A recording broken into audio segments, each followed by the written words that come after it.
zvino Jesu wandifira, ropa rake raparara kuchenesa ini. Mwana wenyu ndomdawira, ndinzwe simba renyu. Zvidiso zvangu zvazadzwa mune inonguva. Ndodaira iye zvino Jesu wandifira, ropa rake raparara kuchenesa ini.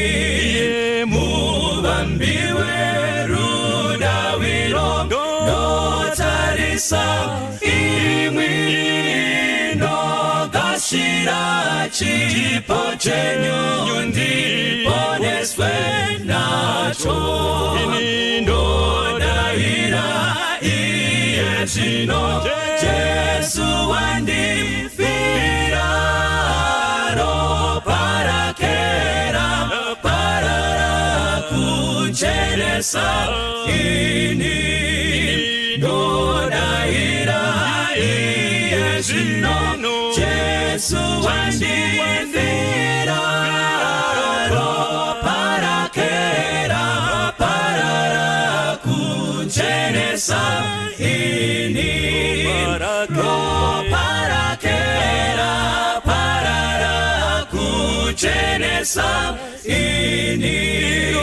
Ropa rake raparara kuchenesa ini. Ropa rake raparara kuchenesa ini.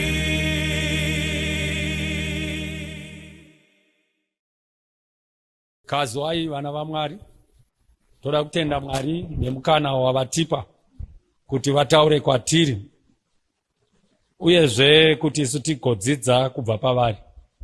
Muzuva ranhasi ndoda kuti tidzidze kubva pabhuku raMapisarema. Ndichaverenga vhesi rimwe chete, Mapisarema 23 verse 4. Psalms 23 verse 4. Inoti izvo, yea, though I walk through the valley of the shadow of death, I will fear no evil, for thou art with me, thy rod and thy staff comforteth me.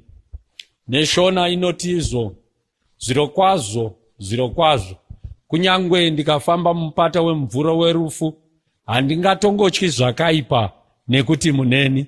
Tsvimbo yenyu nemudonzvo wenyu zvinondinyaradza. Mwari vakomborere kuverengwa kwezwi ravo, ngatinamatei. Baba wedu namuponesi vari kumusoro kudenga, toda kukutendai panguva dzino matitenderazve kuuya pamberi penyu. Tauraiwo kwatiri nemutauro watinonzwa. Mataura kwatiri tigoti zvirokwazvo Jehovha anga ari pakati pedu. Mbiru yese neukukudzwa kwese nekutendwa kwese kugounzwa kwamuri. Muzita renyu tinonamata. Amen. Mukanga muri kutarira Mapisarema 23, pakati pendima dzese dziri mubhaibheri ndiyo yedzimwe ndima dzinozikanwa. Vanodzidza nevanoita maresearch vanoti ndima dzinozikanwa kunyanya mubhaibheri, nevanotenda nevasingatendi. Kuna John 3 verse 16, kuna Luka 15, nyaya yemukomana wemuparadzi, uyezve kuna Mapisarema 23 inoti izvo, Jehovha ndiye mufudzi wangu. Iyi tinoiziva tose. Ini ndangokwatanura vhesi rimwe chete, vhesi 4.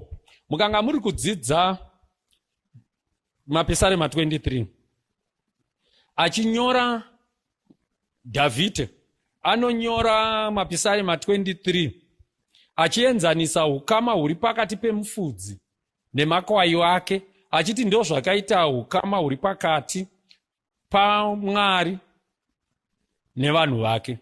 Rangarirai kuti Dhavhidhi wakanyora Pisarema iri makore anoda kusvika 3000 kana zviuru zvitatu zvapfuura. Paakanyora ari pasi pamweya waMwari, haana kumboziva kuti Pisarema iri richange richiri kushanda pamwe kusvika nhasi. Pisarema 23 mukanga muri kuritarira ipisarema rakanyorwa naDhavhidhi achiseenzesa shwiro yake kana kuti experience yake yekufudza kwaaiita makwai, ukama hwaakanga aita nemakwai, ukama hwaakanga aita nawo, akaona kuti ndihwo ukama huri pakati pemunhu naMwari, kana kuti ndihwo ukama hunofanirwa kunge huri pakati pemunhu naMwari. Nerimwe zuva ndakambenge ndichidzidza nevamwe vandakadzidza navo, vakanga vati uya tiite mapisarema 23. Ndikavati muri kundipa nguva yakadini? Vakati tinokupa 30 minutes. Ndikavati pa 30 minutes tinenge tisati tapedza vhesi rimwe chete. Patakazodzidza zviro kwazvo takazoita maawa anosvika ku8 kana kupfuura tichiita mapisarema 23. Ini patichaita mapisarema 23 vhesi 4 yataverenga yati zviro kwazvo kunyangwe ndikafamba mupato wemvuru werufu handingatongotyi zvakaipa, nekuti muneni tsvimbo yenyu nemudonzvo wenyu zvinondinyaradza. Ndichaedza kupa pfupiso kana kuti samari pavhesi irori, nekuti ivhesi ratingade kuita 1 hour kana kupfuura. Regedzai ndikupei kanhoroondo kaduku. Ukadzidza pisarema iri uine muono wehwai nemufudzi zvekuno kuAfrica kana muno muZimbabwe, unorashikirwa nezviri kutaurwa nepisarema. Semuenzaniso, kuno kuAfrica kana kuZimbabwe patinofudza, mufudzi anoenda kumashure, hwai kana chipfuyo chiri kumberi. Mukatarira uko kuPalestine, nzvimbo yaigarwa naDhavhidhi, mufudzi anoenda mberi, hwai inenge iri kumashure. Ndosaka muchiona papisarema irori munomunzwa achitaura kuti anonditungamirira, haati anonditina. Hwai dzaitungamirirwa, mufudzi mberi, hwai kumashure. Saka kana tiri kutarira, ndinoda kuti tiite zvimwe zvishoma zvandichada kuti ndibate zvaiitika, ndokuti tigogona kutsanangura vhesi irori mapisarema 23 vhesi 4. Zvaiitika nguva yechando yaiti kana yasvika, vafudzi vose vaibva kwavaifudzira makwai vouya vofudzira padyo nepamba. Pamafuro ari padyo nepamba ndo pavaifudzira. Pamafuro aya vaiitira kuti uko kure nedzimba kana nemisha, chando chinenge chauya, makomo aizara nechando, kwaidonha snow, chando chozara pamusoro pemakomo, zvekuti vafudzire kure nedzimba hakuna kwekugara. Saka vaiuya vozofudzira padyo nemba vachirara mudzimba. Asi zvaitikana chando chaakupera, nguva iya inonzi pachirungu spring yaakusvika, zvaizoitika vakomana ava vafudzi vaizotora makwai avo votanga kuafudzira achienda kure, vachinofudzira kure nemisha. Pavaienda kunofudzira kure nemisha, vainopfuura nemumipata. Mipata iyi, mavalleys, kwaiti gomo, ivo vaipfuura pakati nehwai dzavo, nekuti kumisha kunenge kwapera mafuro, apera kwavanga vachifudza nguva yechando. Pavainopfuura nemumupata umu, chando chinenge chiri pamusoro pemakomo, ice inenge yatanga kunyunguruka. Saka payainyunguruka yaidzika nemumakomo yoya mumupata. Mumupata yaichera makomba kana kuti migero kana kuti makoronga, magalizi ayaichera. Magalizi aya kana makoronga aya aigona kudzama zvekuti ukaviramo wakanga usingabude. Paaiperera pasi akanga asingaoneke. Rangarirai zvekuti nzvimbo iyoyi ine mhuka dzakaita sana shumba, ine mhuka dzakaita semafox, semawolf nemabhee, ati inonzi nebhaibheri kana bere, but harisi bere. Mhuka idzi nguva yechando dzikanga dzadya, dzaipedza 2-3 months dzakahwanda mumapako dzichitya chando, dzozonobuda chando pachinopera. Padzinobuda after 2-3 months dzaita inonzi hibernation, dzaibuda dziine nzara. Padzinobuda dziine nzara, chadzaitsvaka kudya, dzaitsvaka mhuka inenge isinganetse kubata. Mhuka isinganetse kubata chipfuyo chepamba. Saka paipfuura nevafudzi vachipfuura nemupata vakuenda kumafuro akanaka, kana mafuro anenge ari kuseri kwemakomo, kuseri kure nemisha, nekuti ekumisha anenge apera, mhuka dziya dzaiuya dzowanda dzakamira mukati memipata iyayi. Mukatarisa pamusana pekuti mipata iyi yanga yakaipa zvakadaro kuti ine makoronga, mipata iyi ine mhuka dziri kuda kuuraya hwai, mipata iyi yainzi mipata wemumvuri yerufu. Ndo panobva izwi rekuti the valley of the shadow of death, nekuti anytime hwai yaigona kuvira mugoronga kana kuti yaigona kudyiwa nemhuka idzi. Saka zvaizoitwa hwai dzaitoziva kuti dzisadyiwe, dzaifanirwa kufamba dzichiteera mufudzi. Kuti dzisavire, dzaifanirwa kuti patsika mufudzi ndo padzinotsika. Ndoda kuti mugoona mubvunzo unogona kuuya kuti zvanga zviine basa here kuti hwai dzipfuure nemumupata. Mhinduro inoti kumba kwakanga kusisina chekudya, saka kuti dziende kumafuro akanaka aive kuseri kwemakomo dzaitofanirwa kufamba mumupata. Hakuna hwai yaizvarwa kusvika ife isina kumbopfuura nemumupata wemumvuri werufu. Dzaitopfuura nemo, asi chaidzichengetedza kuteera mufudzi. Ngatidzokerei kuvhesi kwedu, ndakupai background.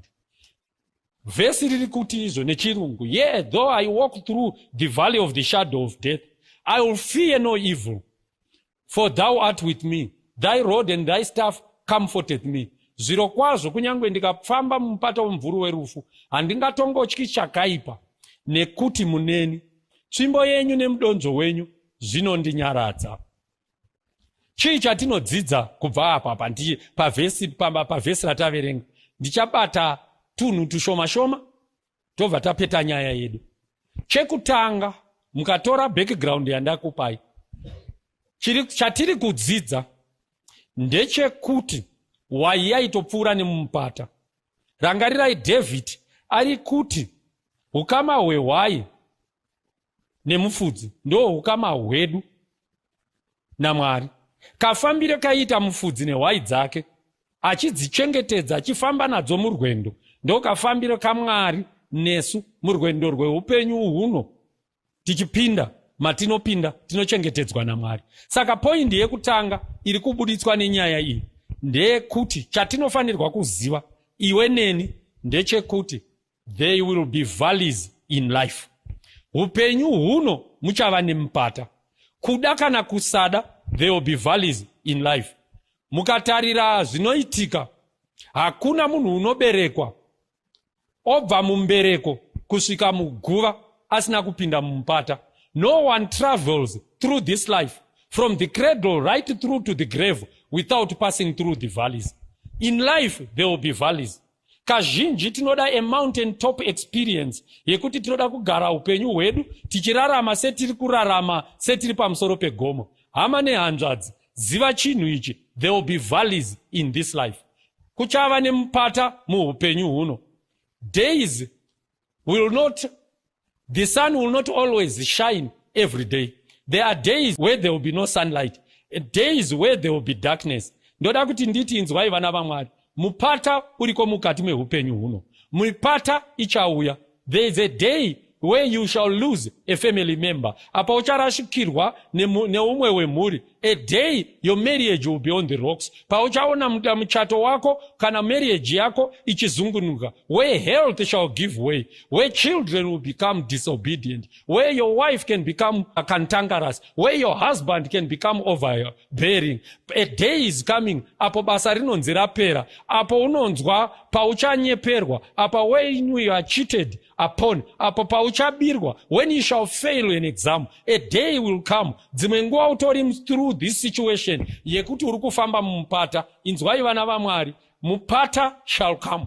Hakuna munhu ari immune kana akadzivirirwa kubva kuti asapinde mumupata. Hazvina basa kuti uri ani, mupata unouya. Ende mupata haupe notice kuti uchauya rini. Mupata hauzikanwa kuti unouya rini. Mupata unouya. Whether you like it or not, you shall pass through valleys. iye zvino mukatarisa the whole world is passing through the covid valley, the covid-19 valley, but iwewe neni tinogona kunge tiine mupata yedu mudzimba matakagara imomo. Umwe une mupata wekushushwa, umwe une mupata wekurwarirwa, une mupata wekufirwa, une mupata wevana vari kunetsa, une mupata wemarriage isiri kufamba zvakanaka. Know this, there will be valleys in life. And hapana chinhu, hakuna munhu sezvandataura anopinda munyika ino agobuda asina kupinda mumupata. Chinosiyana chete ndechekuti mipata yacho yakaita sei. Vamwe vane mipata yakareba, vamwe vane mipata mipfupi. Imwe mipata yavo yakadzama, imwe mipata iri shallow. Vamwe vane mipata uri continuous, vamwe vane mipata unomboti mipata womboti gomo, mipata gomo. But what I know is there will be valleys. Everyone will face them. Hazvina basa kuti ndiwani, hauna basa kuti ndiani. Everyone will face a valley. Some will face more, some will face less valleys. Some will face deeper valleys. Some will face not so deep valleys. Some will face longer valleys. Some will face shorter valleys. But we will all face valleys. Ndo zvandiri kudzidza chekutanga chandiri kudzidza apa. Saka ndiri kuti inzwai vana vaMwari, usazvinzwire tsitsi and tell yourself that you are the only one who is suffering. It's not so. Everyone is suffering. Tinogona kusiyana masafira atinoita. Umwe anosafa kushaya mari, umwe haashayi mari, anayo asi ane munhu ari kurwara. Umwe anayo mari asi ari kurohwa nemurume, umwe anayo mari asi ari kurohwa nemwana. All of us will pass through valleys. Regedzai nditi inzwai vana vaMwari, kana usati wambopinda mumupata usatya, mupata unouya. Ukaenda pana Jacob, James chapter 1 verse 2, inoti when you face trials, haisti if, inoti when, it's just a matter of time. Kana usiri mumupata, mupata unouya. And know this, ukarangarira vakorinde vekutanga chapter ya 10 pavhesi ya 13, bhaibheri rinobva rati izvo, kana uchiedzwa usafunga kuti warohwa nechinhu chinyowani. Ndiri kuchinja matauriro anoita vhesi. Usaita kunge wabatwa nechinhu chisati chambobata vamwe. Hakuna muedzo unouya kwauri usina kubata vamwe vanhu. Wakatombobata vamwe vanhu. Moreover, Mwari vakatokupa a way out. Ende Mwari havasiyi muedzo waunosiya kuti unokukurira uchiuya kwauri. Mwari vari kuti kudini? Vari kuti haupiwi oversize mupata. Unopiwa custom made, tailor made, cut to fit. Hakuna oversize yempata, no oversize yevalley. Wawinawo iwoyo ndo wako, ndo size yako. Munoona vanhu vachitaura kuti mai ava vakashinga, murume wavanonetsa anozodai dai ndanga ndiri ndasingambozvikunda. Ndo mupata wavo, ndo size yavo. Iwowo une wako wekurwarirwa. So know this, kuti mupata uriko. Ndo the first thing chiri kutaurwa apa kubva pana mapisarema 23. We shall all face valleys. Ngeredza ndiende pane chinhu chechipiri chatinoda kuti tigoziva. Point yangu number 2 yekutanga, know that there will be valleys in this life. Ziva kuti kuchava nemupata muupenyu huno. Upenyu huno hune mupata. Chechipiri chatoda kuti tidzidze, ziva kuti kana wapinda mupata unoita sei. Know how to respond when you are in the valley. Mukaverenga vhesi iri pane zvinhu zvandoda kuti mugoona. Chekutanga chandoda kuti tigoona how we should respond kana kuti toita sei kana tiri mupata. Chekutanga tinochiwana pavhesi iro rataverenga. Hanzi zvirokwazvo kunyange ndikapinda mupata womumvuri werufu handingatongotyi zvakaipa. First thing, David says, I will not fear. Handityi. Why David? Is it kuti nekuti unogona kurwa? Is it kuti nekuti wakarwa naGoliath? Why don't you fear David? He says, thou art with me. Chinhu chaunofanirwa kuziya kana wapinda mumupata ndechekuti kana uri mwana waMwari hausi wega. The Lord is with you.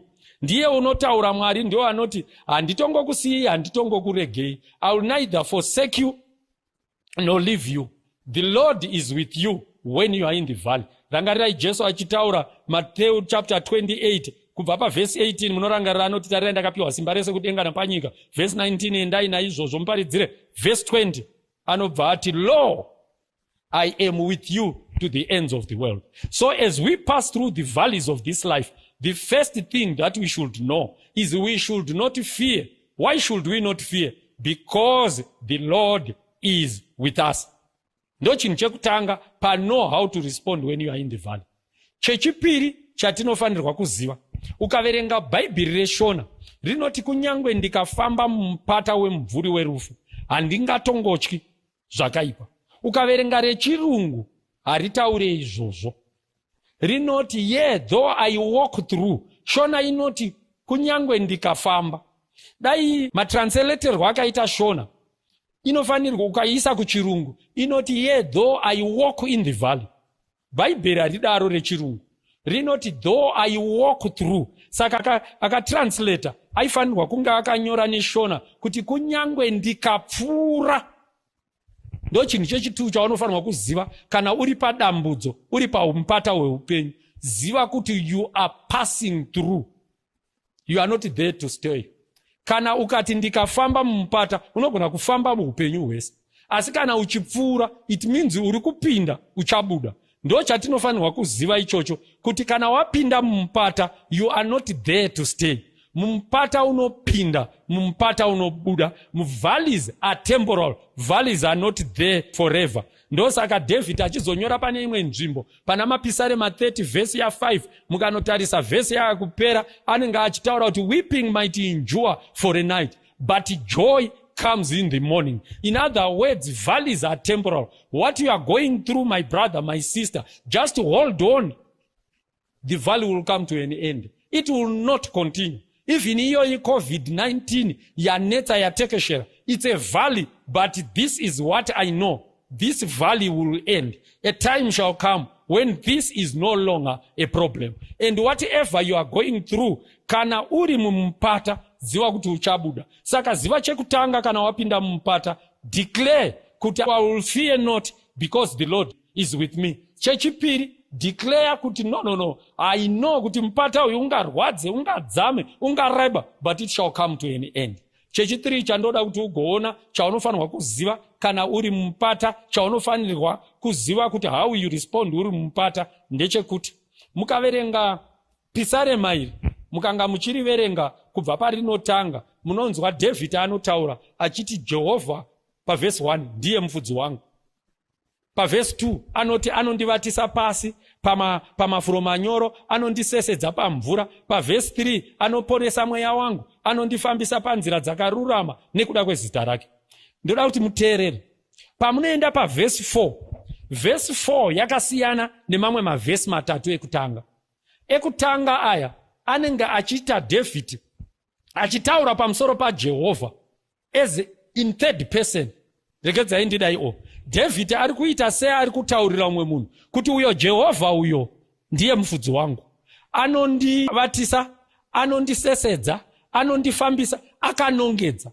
Mukaenda pavhesi 4 David anochinja, anoti kunyangwe ndikafamba mupata wemvuri werufu handingatongotyi zvakaipa, nekuti muneni. He addresses God in the first person. Haachati Jehovha uyo ndiye anondifambisa, ndiye anondivatisa, ndiye anonditungamira. Anochinja obva atanga kutaura naJehovha. Anoita sekunge ari kufamba munzira, ari kutaura neumwe munhu, ari kuti uri kuona Jehovha uyu ndiye anondifambisa, ndiye anondivatisa, anondisesedza, anondiponesa. But paanonopinda mumupata, David haatauri neumwe munhu, anotanga kutaura naJehovha. Anoti imimi Jehovha handityi nekuti muneni. Tsvimbo yenyu imimi Jehovha nemudonzo wenyu unondinyaradza. Saka ndiri kudzidza chii apa?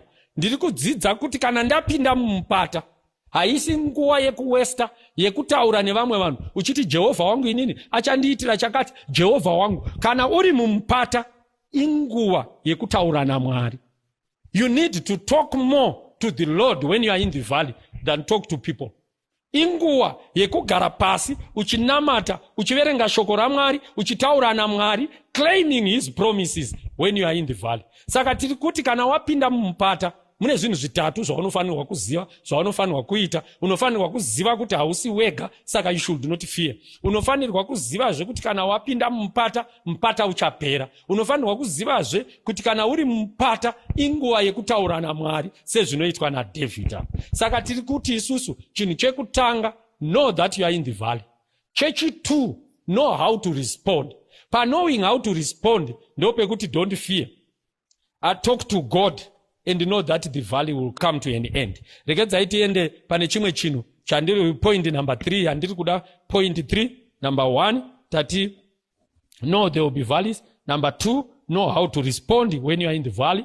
Number 3 know your resources when you are in the valley. Kana wapinda mumupata ziva zvauinazvo. Mukatarira David anotanga achitaura kuti kunyangwe ndikafamba mumupata wemvuri werufu, akatarisa mupata, anoenda pamberi, anoti handityi nekuti muneni. Saka abvisa maziso pamupata auisa pana Mwari. Anoenda pamberi oti tsvimbo yenyu nemudonzvo wenyu, meaning kuti he is now focusing mukati memaoko aMwari. In other words, David ari kuti tsvimbo yenyu, mukatarira inonzi tsvimbo neshona, ndo inonzi nechirungu road, ndo yavaishandisa kuti kukauya mhuka yaishandiswa nemufudzi, kukauya mhuka ichida kurwisa makwai, yaitorerwa tsvimbo iyoyo, ndo yairoveswa shumba kana chairohwa netsvimbo. Saka David ari kuti I know kuti thy road, tsvimbo yenyu inondiponesa. What is David saying? He is saying mukati meruoko rwaMwari mune protection, mune kuponeswa, mune kudzivirirwa. When you are in the valley, know that there is a protection. Mapisarema 34:7 anobva kuti mutumwa waJehovha unokomberedza. God talks, David is saying, when you are going through the valley, tichifamba muvalley, just know kuti there is a protecting power muruoko rwaMwari. Anotaura nenyaya yekuti thy staff, thy rod, protection, and thy staff ndo tsvimbo iya yakadai yakaita kahuku kumusoro.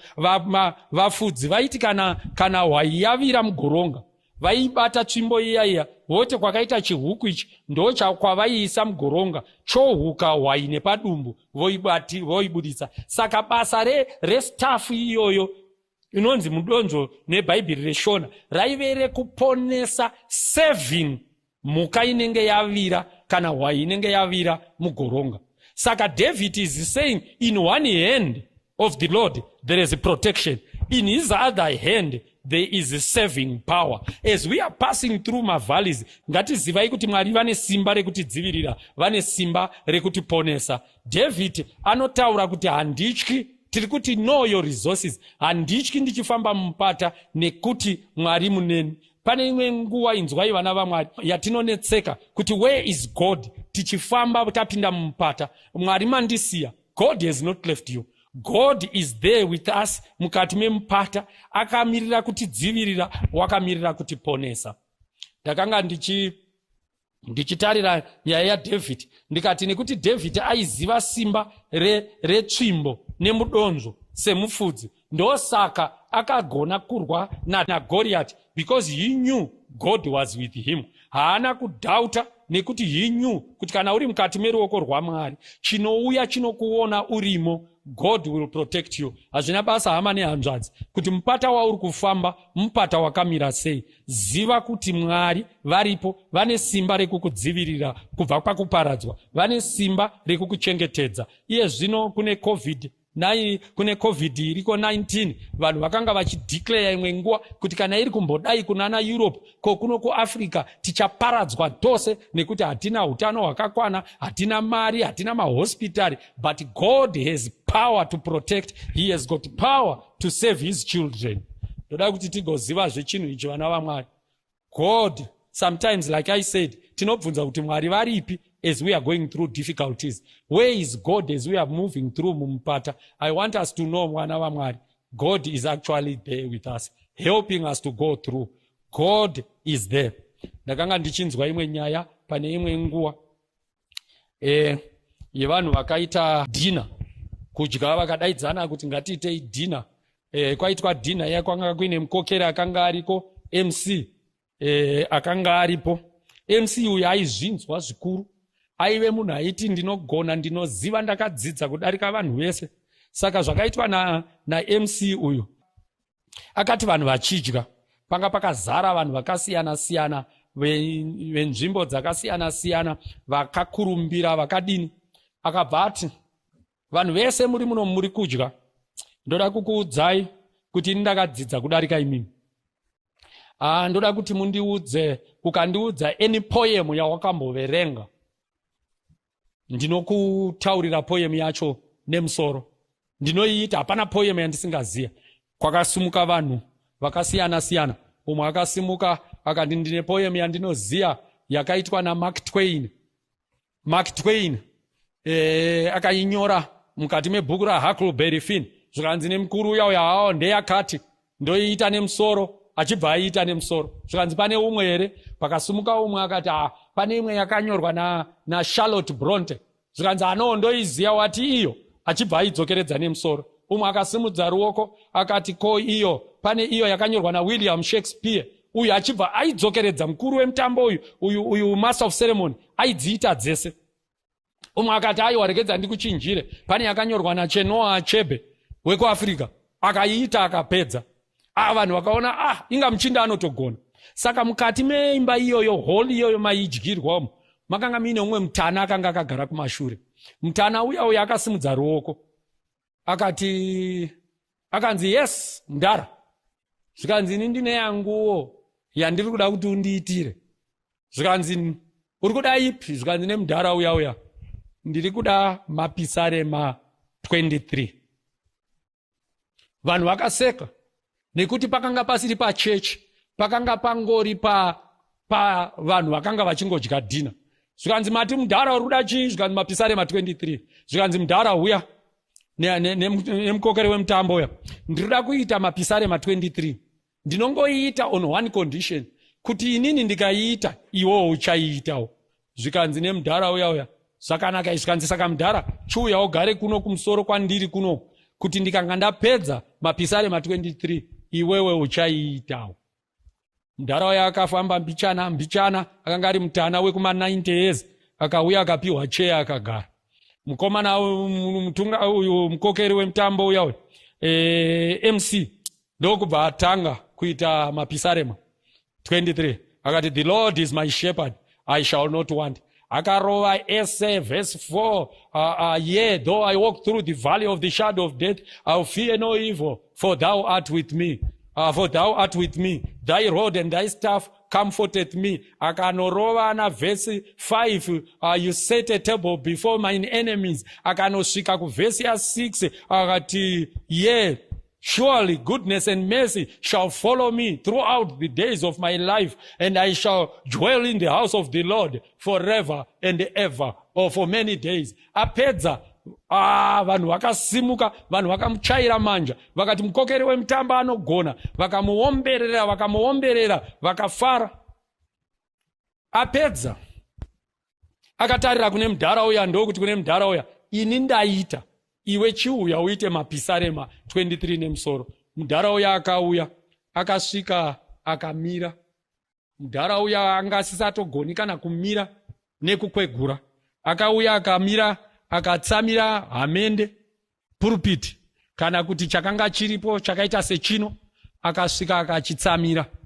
Maoko asisagone kubata chekutaurisa nekuti akanga ane nhetemwa dzekuchembera. Mandara uya akabata nemaoko mairi. Chisina kuzikanwa nevazhinji ndechekuti Mandara uyu akanga ari a retired pastor. Mandara uya akanzi chiita Mandara mapisarema 23. Mandara uya wakatanga kuita mapisarema 23 nezwi razhezhera rapera nemakore akawanda ekuparidza, maoko achidedera nekukwegura. Mandara uya akatanga kuita, akaita mapisarema 23. Akati Jehovha ndiye mufudzi wangu, hapana chandingashayiwa. Anondivatisa pasi pamafuro manyoro, anondisesedza pamvura inozorodza, anoponesa mweya wangu, anondifambisa panziro dzekururama nokuda kwezita rake. Zvirokwazvo kunyange ndikafamba mumupata wemvuri werufu, handingatongotyi zvakaipa, nekuti muneni. Tsvimbo yenyu nemudonzo wenyu zvinondinyaradza. Anoramba achiita mutana uya anonosvika pavhesi 6, zvirokwazvo unyoro nenyasha zvichanditevera nemazuva ose oupenyu hwangu.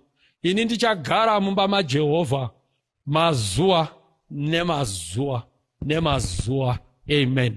Mandara uya apedza akagara pasi. Hakuna kana mumwe chete wakaombera. Hakuna kana mumwe chete wakadaidzira. Vanhu vese vakaramba vakanyarara. Vanhu vose kusanganisira master of ceremony vakanga vaine misodzi pamatama, vachinzwa Mandara achiita Jehovha ndiye mufudzi wangu. Kwakaita nguva 5 minutes vanhu vakanyarara.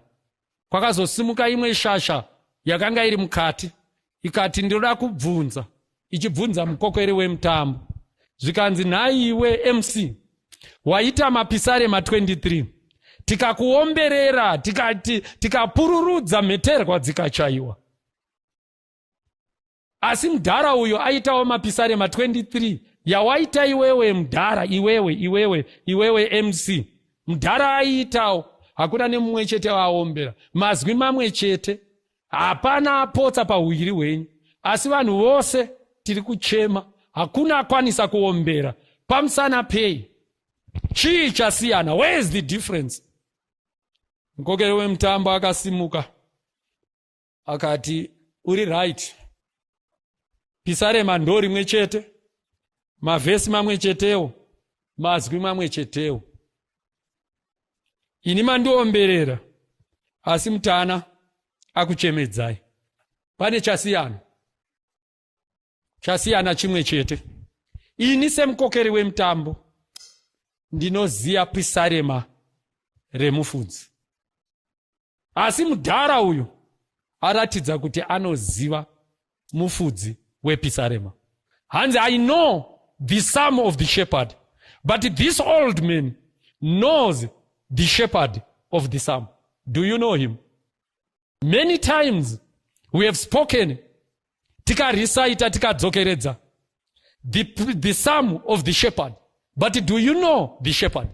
As you read Psalm 23, you know the Lord is my shepherd, a personal shepherd.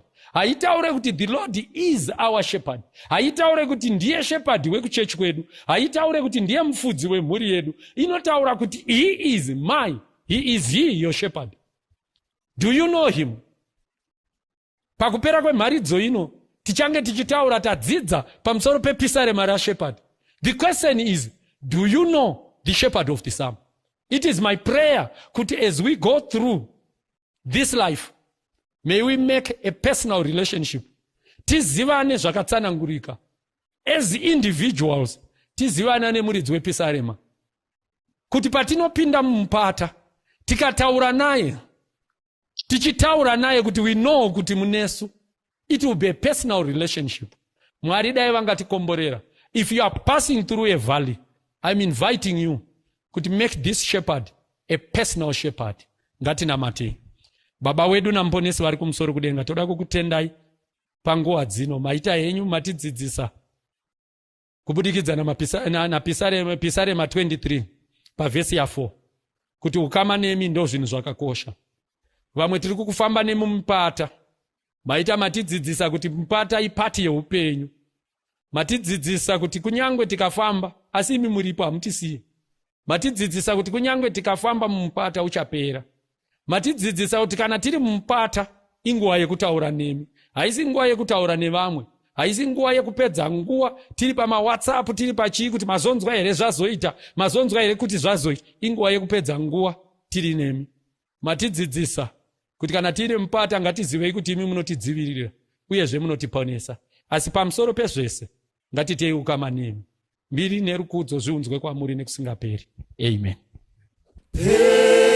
Petro nemi Mwari, Petro nemi,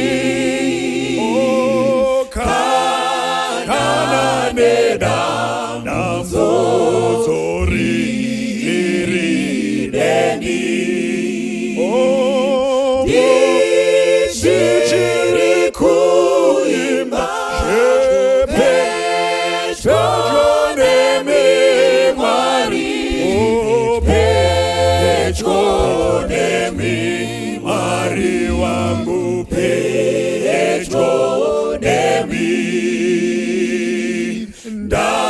ndafana na mfambi wadokera,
What a wonderful, wonderful day, day I will never forget.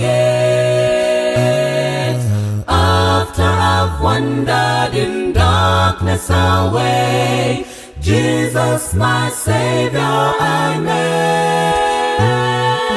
Oh, what a tender, compassionate friend, He met the need of my heart. Shadows dispelling with joy, I am telling He made all the darkness depart.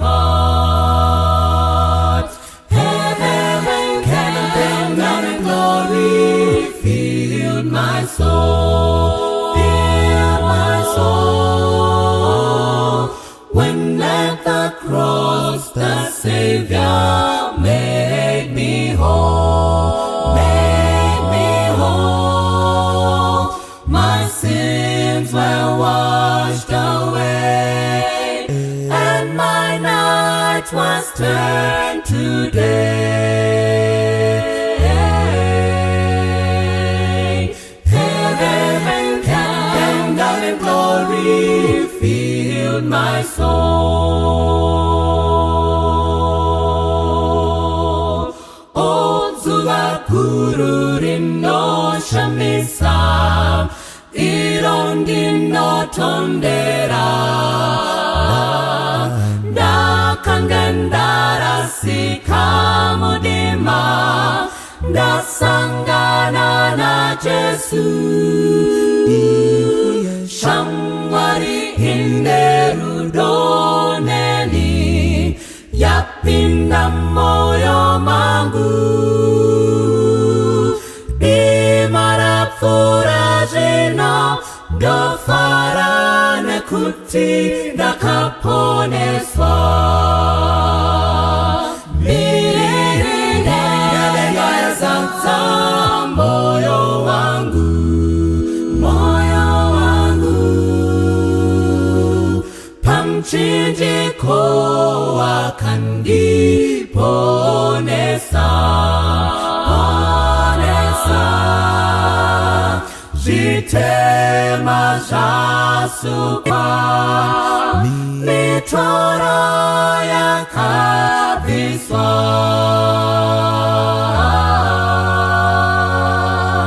Mirinde yazaza moyo wangu.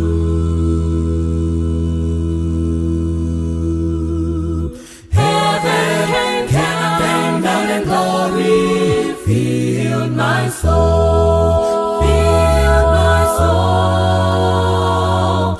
Pamchinjiko wakandiponesa, ponesa. My sins were washed away, and my night was turned to day.